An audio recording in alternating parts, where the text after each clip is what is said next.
Alam mo, dito sa mundo, minsan talaga hindi natin maintindihan yung takbo ng buhay.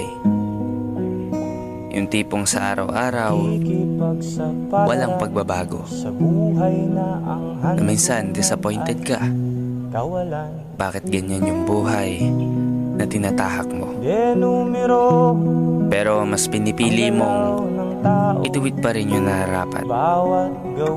Gumagawa ka ng paraan na maisaayos yung planadong buhay. Narito ako sa isang lugar na di ko maintindihan.